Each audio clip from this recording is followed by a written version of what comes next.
don't want to be strong like man who look pretty. I want to be strong like bitch that fight bears in the forest.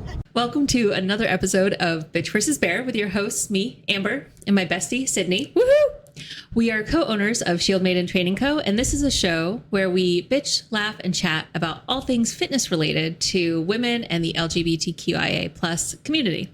You know, this is the first time in like several weeks that you actually remembered like all things fitness. I had to be very focused. I know. I saw the intent in your eyes. Trying so hard. So it's the middle of summer. It is. Yeah, you're aware of that. And we're talking about something that I bet, like, if it were me, I would not want to be pregnant in the middle of the summer. Oh, dear God, no. Like, especially like third trimester pregnant. Yeah. Like, I would just be hot and angry all the time. And so if you are third trimester... As opposed to your current state. Yeah, right. Prior to this, we were talking about the temperature in which I keep my house to sleep. It's absurd. But if you are currently third trimester pregnant... So sorry. We feel for you. Rough times. Rough times. But hopefully you will be distracted during the next... 30 minutes or so while we talk about balancing fitness and all things like parent, pregnancy, all of that. Because like the balance between fitness and like pregnancy and then subsequently child. Yes. Because it doesn't just stop with your pregnancy. Right. And I think so our first episode of the month was pregnancy. Yes. Last week was postpartum. Yes. Now we are fully into parenthood. Yes. Yeah. Yeah. So we are going through the stages. We're like a tadpole and we are evolving. We have gone from a tail to legs. It now has legs. It now has legs. Great. Exactly. So again, you know our format. We usually point out the challenges first. Yes. And we know that parents often face like unique challenges that are not as prevalent typically with folks without children. Like they just have hurdles that are different. Right. So I would like to acknowledge that at sometimes these challenges probably feel insurmountable. Yes. Especially early on in your child's life. So very needy. Yeah, they require a lot of attention. And that's okay. Like they should. That's exactly where they are in their, like you have to meet them where they're at. And they can't do a lot. Yeah. So, if they came out fully formed, it would be kind of weird. And like fully like, yeah. I don't know, baby deer, like when it's like 24 hours and they're like ready to go. I'm a deer. It's just the thing. So knowing kind of like what you're up against or what your partner or friends or family are experiencing if you're somebody who has a pregnant person in their life and then subsequently has a child, can help to also create like a support system that allows time and space for fitness. Yeah. And we think that that's super important because we have a fitness podcast. Yes. Sometimes we get off on tangents, but it is in fact a fitness podcast. It is. Fitness and wellness. I feel like it encompasses wellness as well. Yeah. And like really well-being. We're trying to like think about it as that holistic balanced approach. Yes, exactly. And we do have, I assume, mothers or parents who listen to our podcast. Yes. Yes. Yeah. Okay. So the first challenge we wanted to acknowledge. Your time. Or lack thereof. And I feel like we acknowledge this in a lot of different areas, but, being a parent often means that you have super limited free time. But not only free time, but alone time. Yes. Taking care of your child's needs, managing household responsibilities, and juggling work or other commitments can make it really difficult to find time for your fitness. So finding pockets of time and being creative with your schedule is going to be crucial. I could imagine that. I mean, managing household responsibilities without a child can sometimes feel daunting. Mm-hmm. And so I could see how that limited time factor and all those things play in. Absolutely.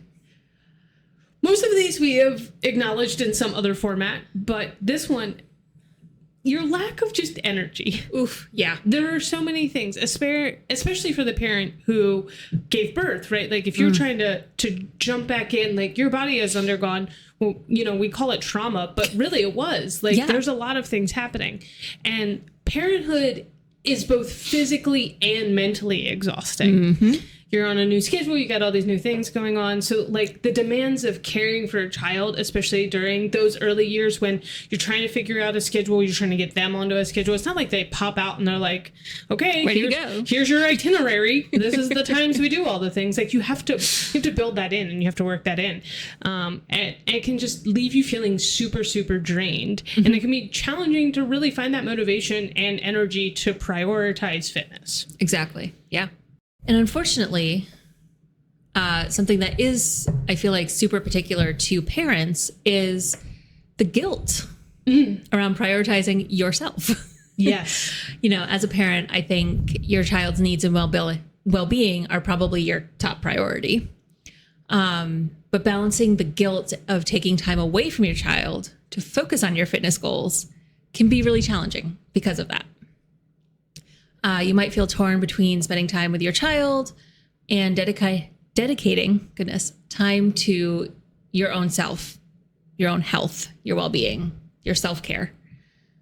All those things. Yeah. I think it stems a lot too from like the societal expectations. So like we often place a lot of like emphasis on being the perfect parent. And yes. I don't think social media and I don't think like reality TV, like I don't think that those things have helped this kind of culture of like really being like, I've got to do it all. I have to be super mom, or I have to be super dad, or I have to be just super parent. Yeah. And society's just like, okay, you have to put your child's needs above all else. Right. You have to be at every PTO meeting. You have to be at every soccer game. You have to do all of these things. And not only that, your kids have to be involved in all of these extracurricular things and all of that, which is potentially time that you would have been doing your own fitness. Right. Yeah, exactly. Yeah, so it creates a lot of those internal pressures to just like constantly be present and be there for your children. And also it has painted everything as like, if you're not, it's neglect. Yeah. And like, I can't imagine, like, I know how I feel when I'm like, oh, I've left my dog too long. Like, to know that it's another human, and then all of the things coming into your brain is just like, now you're neglecting your responsibilities to your child. Right. It's just like, I can't even imagine what that feels like as a parent to be like, but I just need an hour. I just want to do yoga. Yeah. And it's so important to take care of yourself. And I think similar to societal expectations, there also is these cultural influences. You know, our norms and expectations around parenting can contribute to that guilt. Mm-hmm. You know, some cultures prioritize the collective needs of the family over each individual's needs within the family. Yes. Which obviously makes it harder to prioritize your personal fitness goals. So it's important to have open conversations with your family and loved ones, your support system, about your desire to maintain a healthy lifestyle and get their support and understanding. Yeah. I think I can't remember if I read it or where I saw it, but it was talking about like the cultural shift that happened when like divorce became more prominent and like those kinds of things, and you had more single parents raising children, and what that does to like a psyche of a child who constantly sees a parent prioritizing everyone else's needs above their own. And creating that dynamic of like, my job is to be subservient in a way of like, okay, everyone else is more important than me. And so like, I think that's a really interesting take on those cultural things of like, oh, what are you role modeling if you are not taking that time for yourself? Exactly. You think you're supporting and like showing your children and your family how much they mean to you, but like, really, what is it role modeling? And I'm sure they are feeling that love, but like what you said, what does that show them about themselves and how they are supposed to take care of themselves? Yes. Especially young girls. Yes. Yeah. Like that is my role, is to take care of everyone else and like, you know, and not carve out time for myself. Yeah. But if they see, you know, mom or parent prioritizing their self-care, their fitness, their well-being, it's a better balance. Yeah. And I'm sure, you know, I mean, we could probably dive into what you know, like sure our childhood.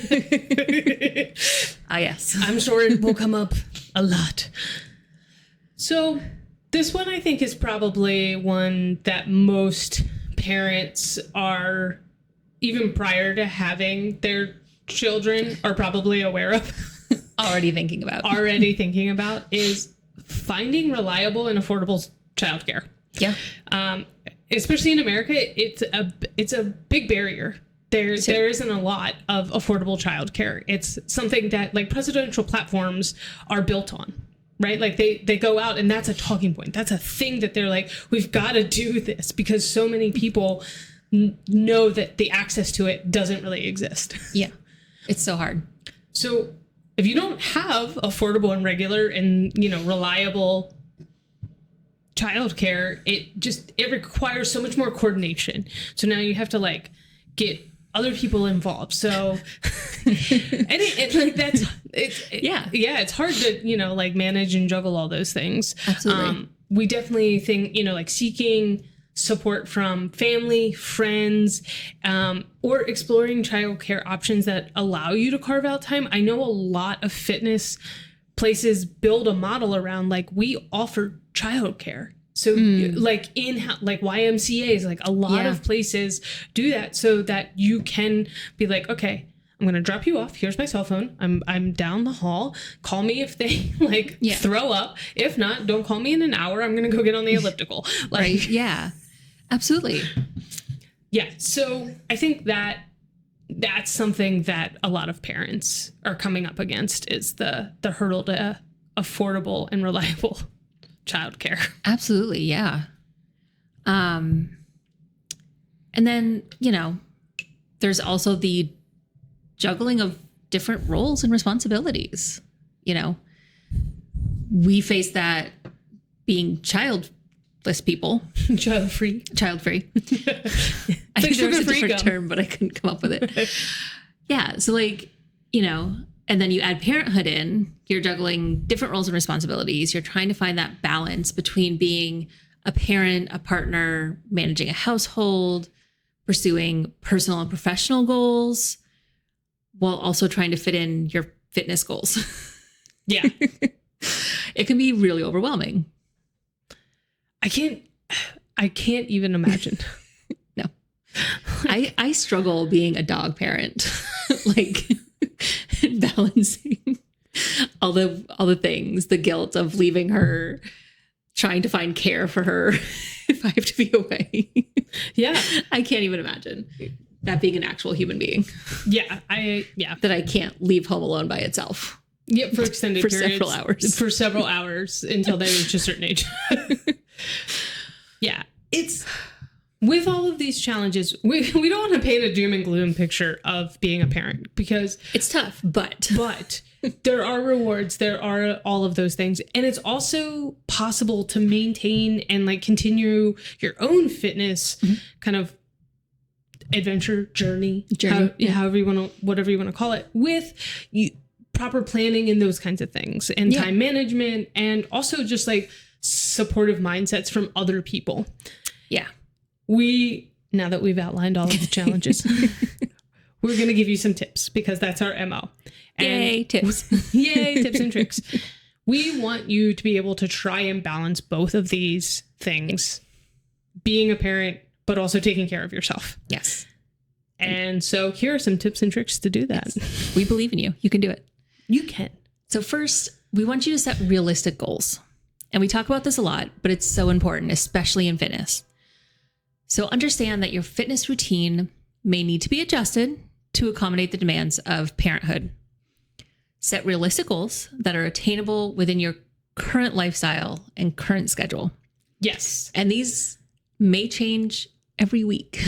They may, and they it's like this, the asterisk, subject to change, terms and conditions. And I think we talked about it either last week or the week before about introducing, if you have the ability, being able to get more people kind of like on your side, as I would say, like on your team. Yeah. So like you're getting a PT, like that I think postpartum and all of those things can help you with setting actual realistic goals, because you as an individual, I know I run into this. I have kind of lofty expectations of myself, and it can be really helpful to have someone outside of that lens be like, is that really realistic? Like, you think it's achievable, but is it? Let's let that be a long-term goal. Yeah, exactly. Here are the steps that we need to take right now that are more manageable to reach that goal. Yes. Yeah, exactly. Yeah. Absolutely. Planning and scheduling. I think this is just one of those things like some people are really good at it and some people aren't. And I think what it comes down to is finding the thing that works for you.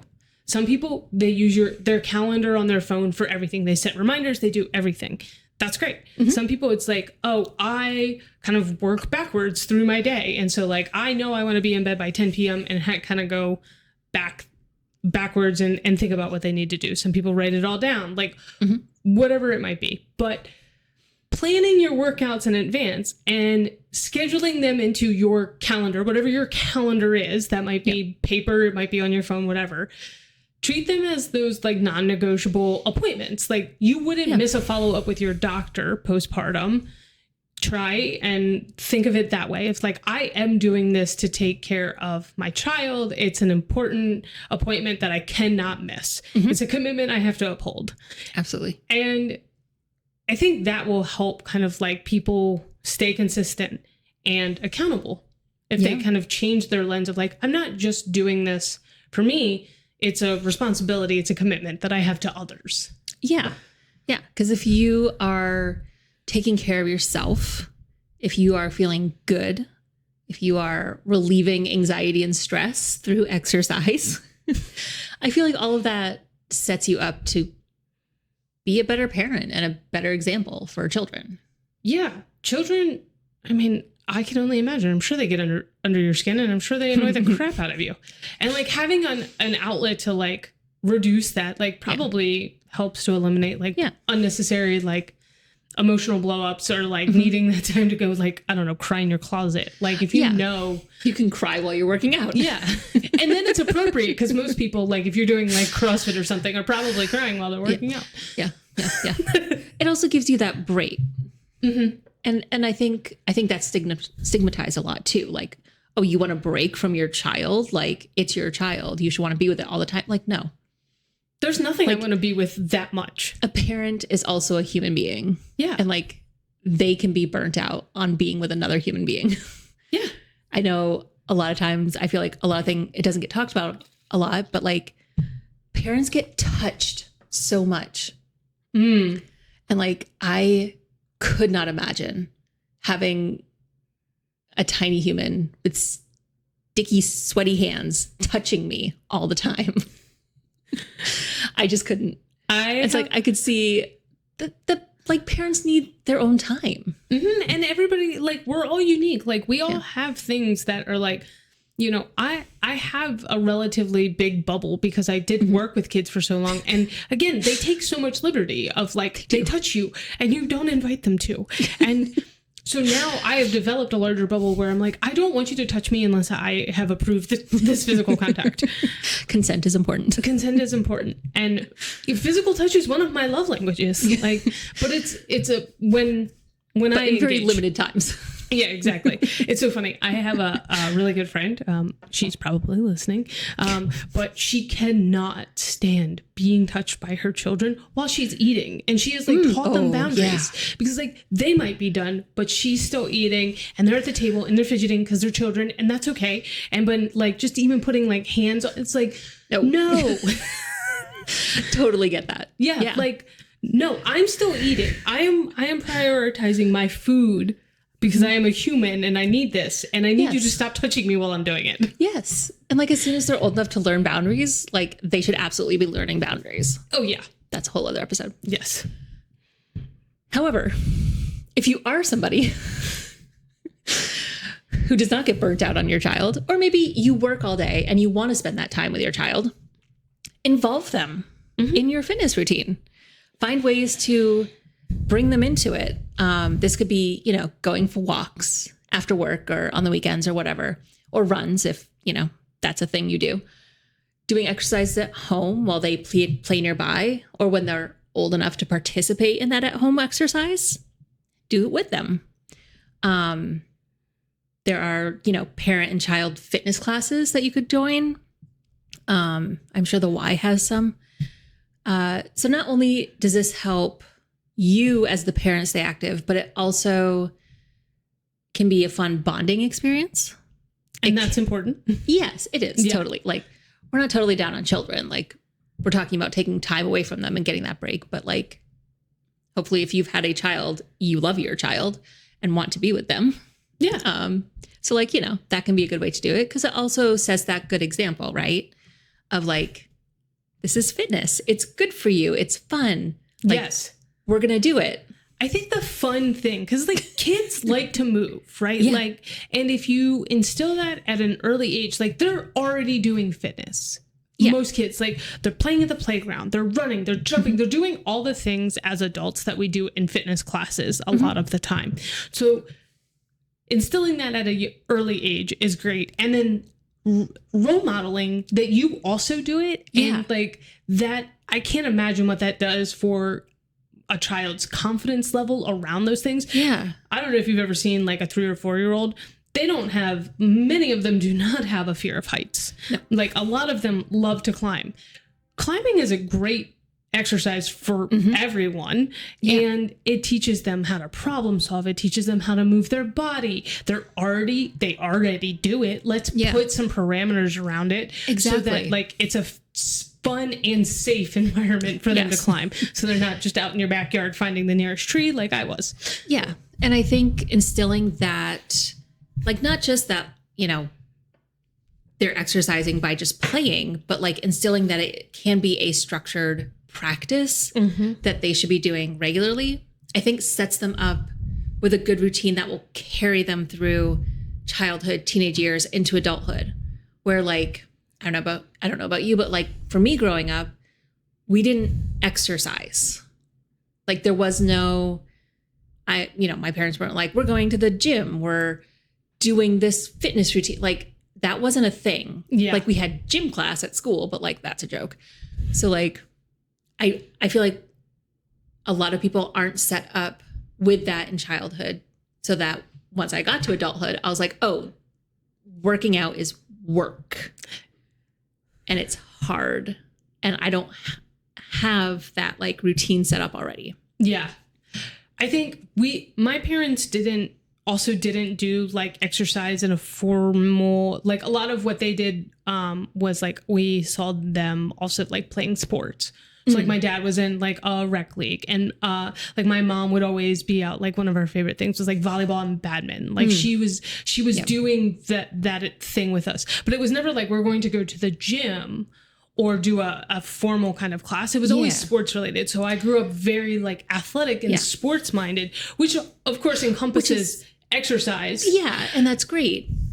As a child who did not like sports, and that was the only option offered for fitness and exercise and taking care of myself, it was a real problem. Yeah. I mean, I think that that's one of those things when you're raising kids of like, there's so many options out there. I saw this, I loved it. I saw Tangent.